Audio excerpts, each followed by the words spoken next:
د نابالغه هلک او د لیوني سړي طلاق واقع کیږي او که یا.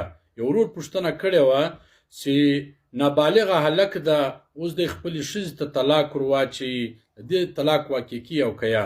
او دغسې د لیوني سړي چې دماغ یې کار نه کوي، ښه و بد فرق نشي کولی، آیا د دغه طلاق واقع کیږي او که یا.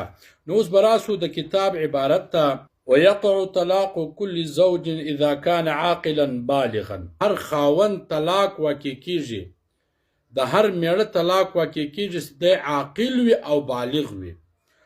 ولا يقع طلاق الصبي والمجنون والنائم. او طلاق نه واقع کیږي د کوچني، د نابالغه هلک او د لیوني سړي او کم سړی چې بیده وي، د دغه طلاق نه واقع کیږي. لقول علیه السلام دلیل دا حدیث شریف ده: كل طلاق جائز الا طلاق الصبي والمجنون.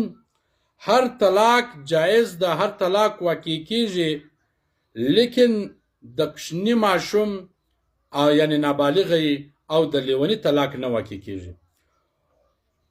ولأن الأهلية بالعقل المميز وهما عديم العقل والنائم عديم الاختيار. ځکه لیونی چې ده هغه فرق نشي کولی، تمیز نشي کولی د ښه او د بد، د دماغ ګډ وډي، نو دته ګټه او تاوان، فایده او نقصان هیڅ درک نه ورکوي، د دې طلاق نه واقع کیږي.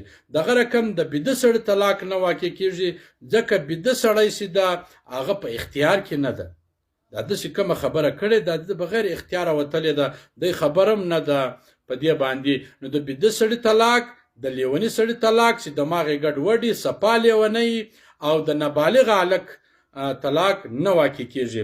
نو دا په دې هدایه کې دی صفحه نمبر 330 جل نمبر 2، او دغه رقم په بحر رائق کې هم دغه رقم دی. نو صفحه نمبر 239 جل نمبر 3، فتح القدیر صفحه نمبر 343 جل نمبر 3، فتاوا هندیه صفحه نمبر 353 جل نمبر 1، هدایه صفحه نمبر 310 جل نمبر 2.